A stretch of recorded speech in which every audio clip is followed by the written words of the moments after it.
Morgan Gray, first off, tell us a little bit about you. I'm 22 years old. I'm from a small town in Kildare called Selbridge. And growing up, music was all I ever known. I'm a firm believer in like everyone in life has, say, a gift or passion. And for me, it was music. It's just one I always had. Like anyone who's ever known me, family when I was young would always say, "Oh, there's Morgan gone off now to play the mandolin. There's Morgan gone off to play this." Didn't even know how to play them at the time, but I was fiddling them away. But just music was something that I always had and was always my passion, my dream. You said you got into music growing up quite early. Was there Very early. someone that inspired you? Like, was there music within your family, or was there an artist that you kind of looked up to and was like, I want to be like them? I'm the only musician in the family, like, you know, and just growing up, like, when I go down to my nan's house in Dublin, like, and she'll have, like, the old Irish ballads on and everything, I just always used to kind of sing along, dance with them. It was just something that was always with me. I couldn't really say, like, a moment when I was younger that I was like, oh, I'm going to take up music. It was just something that was in me, like, in my part of me, music was. And just growing up, I was, like, even when I go into Dublin City with my family when I was younger, I'd always see a busker and I'd always be like, oh, ma'am, can I ask him, can I play with him? Like, funny enough, she showed me a photo actually a few weeks ago where it was me sitting on a kick drum. Don't remember it, but you know, we got a lot of tips, so I must have been good. It's just something like I always had like with me. And then when I went to my first ever concert, the script, when I was 9 years old, I just remember saying to my mum and my aunt that, oh, I'd love to do that one day. Kind of from there, experiencing that life for the first time, I was like, I really just want to do that. And then just kind of since then, since I was 9, I always had that dream, and more specifically the dream to play the Tree Arena one day is just something I always, and every time I went to the Tree Arena, and you know, over the last couple of years, I would always kind of I'd sit there and listen. I'd be like, that's going to be me one day. Like, and I'd always look around and be like, the people sitting beside me, the people behind, like, all this will be me one day. Yeah. And just kind of since then, like, you know, like I felt that moment, I could see myself doing it. That's just kind of what the push for me is. Is there a specific artist that you look up to now? See, believe it or not, when I was younger, everyone used to call me Dermot Kennedy. I don't know if it's because we had the same hairstyle or he really influenced that.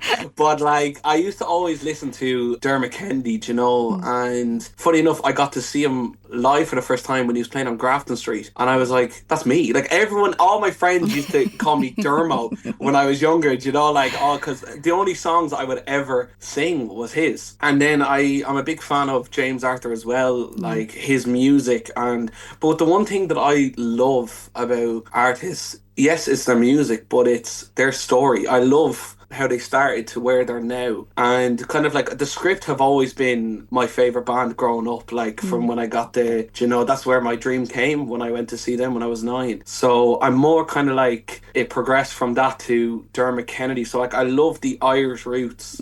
They were my biggest inspirations growing up. I was like, you know what, they're doing it with their story, the story that they have. I felt like a lot like that is me, just a young guy with a dream like them, and they went on to do it. So like, I say I relate to that a lot. Like, they've been my biggest inspirations growing up. How would you describe your style of music right now? I say my style of music is, it's very kind of heartfelt. A lot of my music I do write from, you know, experience, from emotion, from the heart. Like, that's where I write from, you know. I have a great family, great support, so a lot of my music I will get from, you know, like how they make me feel. And also, like, a lot of songs inspire me as well. Like, you know, like how they make me feel will make me like go off and write about how I felt in that moment. And yeah, that's pretty much kind of like how I came to like writing. Like, even my album is all about like the love that I felt from my family and the ones I love. Like, they inspired me to write them songs, and to like, for that, like, I'm very grateful for them for doing it. It's all about kind of like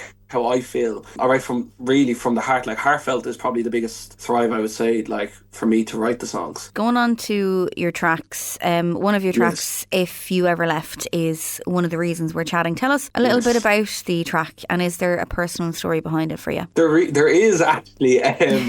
So, If You Ever Left, I wrote about when you're in love with someone, and, you know, they make you feel good with who you are. They make you feel like on top of the world, $1,000,000, you could say. I wrote the song about my girlfriend. Ever since I met her, my life has completely changed. And she inspired me to write a lot of the songs that are on the album.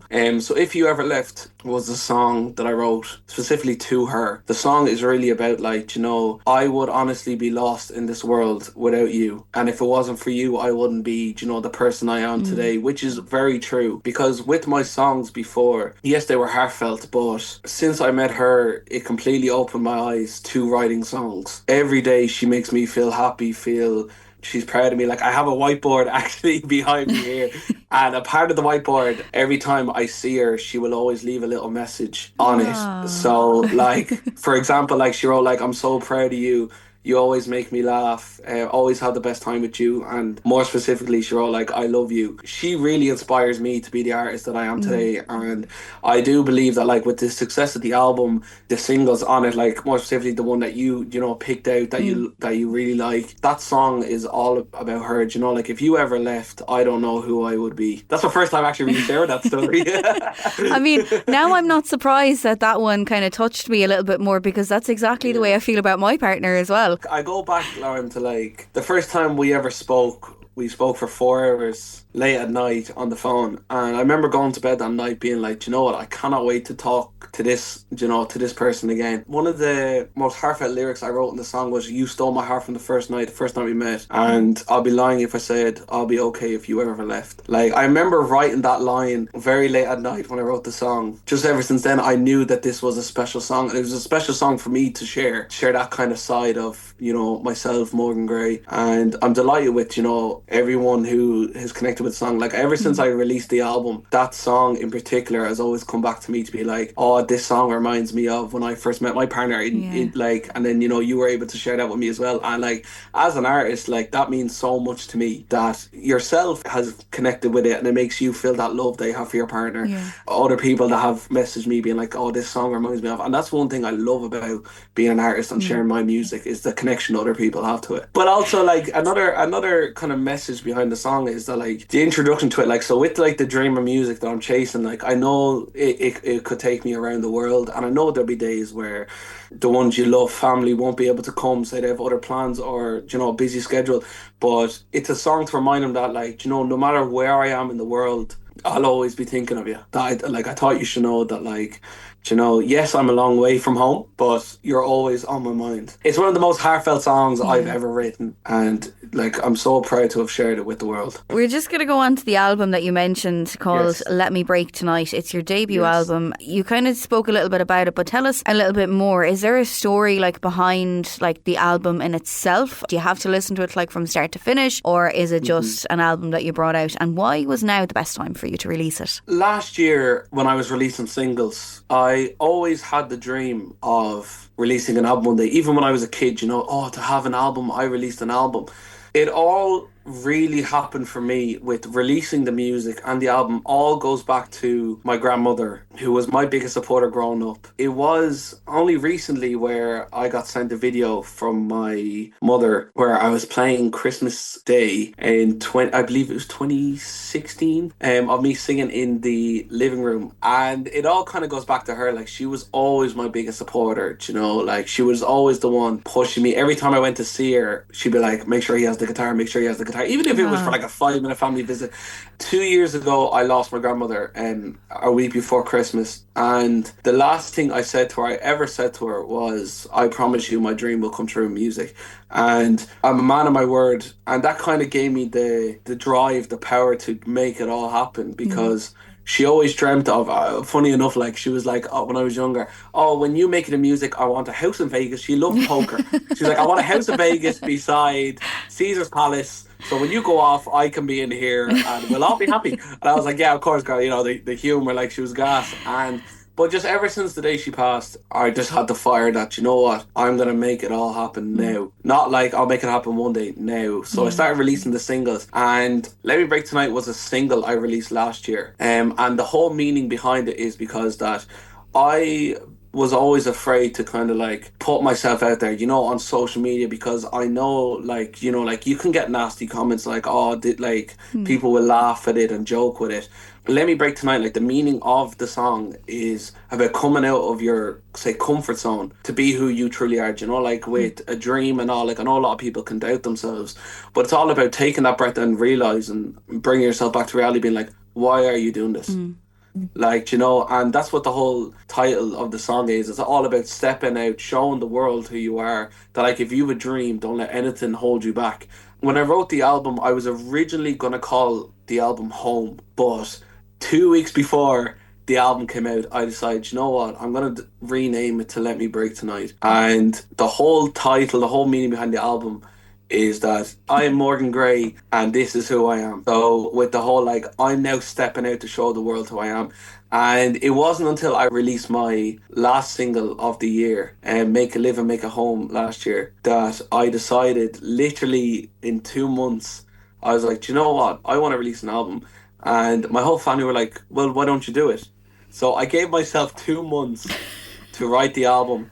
February 17th just always, I don't know why, but like it just stuck to me. And I was like, "Do you know what? I'm going to push myself." And I remember I would have meetings with managers and they were all like, do you not want to put it back to April? Like, that's very soon to release it. Like, you're giving yourself 3-4 months till it's out. And I was like, no, because I love pushing myself, setting a deadline to have something done. So then since then I locked down, wrote 12 singles. The rest, I say, is history. Do you know, I had the album out then, announced it on New Year's.